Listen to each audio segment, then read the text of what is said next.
और छत्तीसगढ़ में भाजपा ने कांग्रेस सरकार पर बड़ा हमला बोला है। भाजपा ने कहा है कि कांग्रेस सरकार की अर्थव्यवस्था चरमराई हुई है। पूर्व सीएम डॉक्टर रमन सिंह ने कहा है कि आर्थिक मामलों में प्रदेश सरकार गैर जिम्मेदार है। 2.5 साल में 40,000 करोड़ सरकार कर्ज ले चुकी है, 10,000 करोड़ रुपए ब्याज दे रही है। इस मामले पर कृषि मंत्री रविंद्र चौबे ने कहा है कि बीजेपी मुद्दों के दिवालियापन से गुजर रही है। हम कर्ज छत्तीसगढ़ के किसानों के लिए ले रहे हैं। भाजपा सरकार करप्शन के लिए कर्जा लेती थी, केंद्र सरकार आज देश की संपत्ति बेच रही है। क्या कुछ कहा, चलिए आपको सुनाते हैं।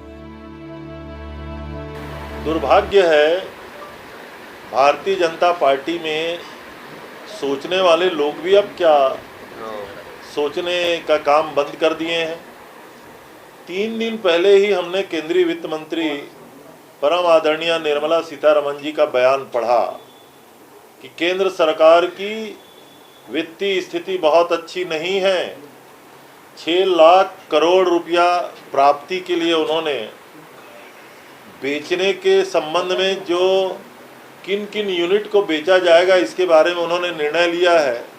और हमको सुनकर के भी ताजुब भी हुआ और दुख भी हुआ कि 50-60 सालों में कांग्रेस ने जो जो यूनिट बनाए थे वो सबको बेचने का काम परम सम्माननीय प्रधानमंत्री मोदी जी करने जा रहे हैं। उन्होंने तो नारा दिया था कि कसम देश की खाते हैं, हम देश नहीं बिकने देंगे।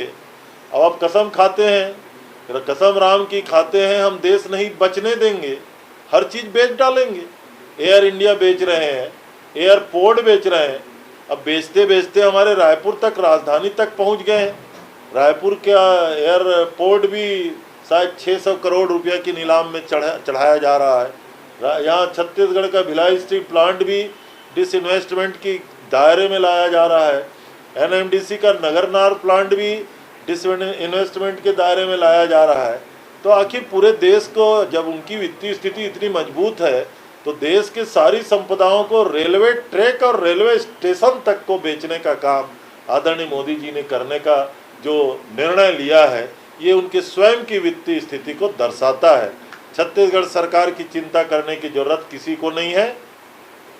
हमारा जो अधिकार बनता है, जीएसटी का जो हमारा हिस्सा है वो हमको मिलना चाहिए। प्रदेश में जीएसटी का जो क्षतिपूर्ति है, केंद्र सरकार उसको राज्य सरकार को अदा करे। माइनिंग का जो शेष है उसको राज्य सरकार को पूरा पैसा पेमेंट किया जाना चाहिए। हमारा जो कोल का जो पैसा छत्तीसगढ़ का बचा हुआ है उसको केंद्र सरकार को हमको देना चाहिए। और छत्तीसगढ़ के जितने भी अभी जो गरीबों के लिए चावल की योजना है, उस योजना में भी 4,000 करोड़ के आसपास की राशि केंद्र सरकार के पास लंबित है। इस प्रकार से छत्तीसगढ़ सरकार को केंद्र सरकार से 23-24 हजार करोड़ रुपया लेना है, अपना अधिकार। पहले केंद्र इसी को दे दे, फिर बाकी वित्तीय स्थिति पे भारतीय जनता पार्टी के लोग बहस करें, डिस्कस करें। ये जो आर्थिक प्रकोष्ठ है, ये मुद्दा बनाने जा रहा है छत्तीसगढ़ के आर्थिक कुप्रबंधन को। इसको लेकर वो जनता के बीच जाएगा। क्या ये मुद्दा बन सकता है? और इस तरीके के मुद्दे जब वो बनाएंगे तो आप लोग कैसे इसको डिफेंड करेंगे? मुझे लगता है कि ये उनकी मानसिक दिवालियापन का इससे बड़ा उदाहरण कुछ नहीं हो सकता। छत्तीसगढ़ में ये कोई मुद्दा नहीं है। छत्तीसगढ़ में विकास मुद्दा है, छत्तीसगढ़ में किसान मुद्दा है, छत्तीसगढ़ में अनुसूचित जाति जनजाति का डेवलपमेंट मुद्दा है, छत्तीसगढ़ में इंफ्रास्ट्रक्चर। दिवालियापन का इससे बड़ा उदाहरण कुछ नहीं हो सकता। छत्तीसगढ़ में ये कोई मुद्दा नहीं है। छत्तीसगढ़ में विकास मुद्दा है, छत्तीसगढ़ में किसान मुद्दा है, छत्तीसगढ़ में अनुसूचित जाति जनजाति का डेवलपमेंट मुद्दा है, छत्तीसगढ़ में इंफ्रास्ट्रक्चर का डेवलपमेंट मुद्दा है। और छत्तीसगढ़ में छत्तीसगढ़ की अस्मिता सबसे बड़ा मुद्दा है। और भारतीय जनता पार्टी कांग्रेस के सामने कहीं नहीं ठहरती। एक और उदाहरण ये कह रहे हैं कि जो कर्ज लिया जा रहा है उसको विकास कार्यों में खर्च ना करके तनख्वाह और पेंशन में सरकार खर्च कर रही है। अब डॉक्टर रमन सिंह जी ने कर्ज लिया था। रायपुर के जो ये फ्लाईओवर बन रहे थे, रायपुर में जो स्काई वॉक बन रहा था, वो किस हेतु बन रहा था ये बताया तो सही। उनका कर्ज केवल करप्शन की दिशा को इंगित करता था। हम कर्ज ले रहे हैं, अपने किसानों को पैसा दे रहे हैं। हम कर्ज ले रहे हैं, यहाँ गरीबों को पैसा दे रहे हैं। हमने राजीव गांधी किसान न्याय योजना लागू किया, हमने गोधन न्याय योजना लागू किया, हम भूमिहीन मजदूरों के लिए मजदूर न्याय योजना लागू कर रहे हैं। तो हम कर्ज ले रहे हैं छत्तीसगढ़ की बासिंदों के लिए, लोगों के लिए। और उनके कर्ज से क्या हो रहा था आप ही लोग दिखाते थे। एक डीएफओ अपने घर में स्विमिंग पूल बना रहा है उसी पैसे से।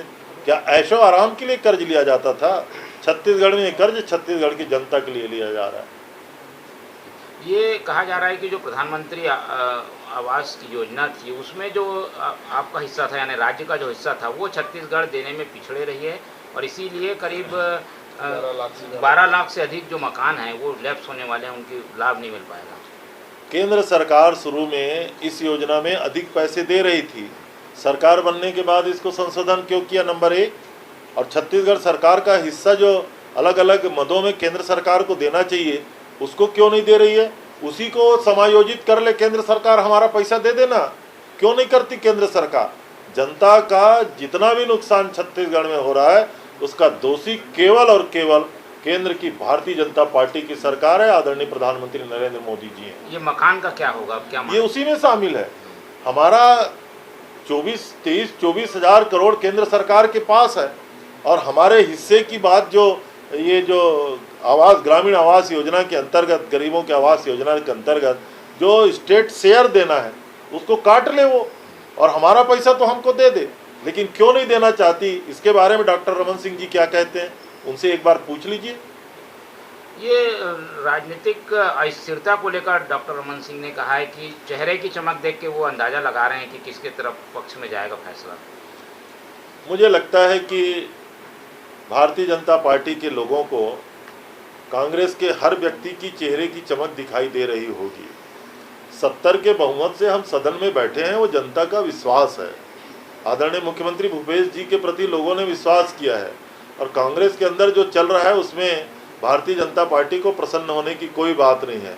आदरणीय राहुल जी आ रहे हैं, आदरणीय भूपेश जी के निमंत्रण पे माननीय मुख्यमंत्री के रूप में भूपेश जी ने जो अच्छे कार्य किए हैं उसको देखेंगे और फिर से निश्चित जानिए, पहले दिन से ही मैं कह रहा हूँ, आने वाले समय में भी भूपेश बघेल ही छत्तीसगढ़ के किसानों का चेहरा है और छत्तीसगढ़ के कांग्रेस का चेहरा है। किसी को इसमें संशय नहीं होना चाहिए।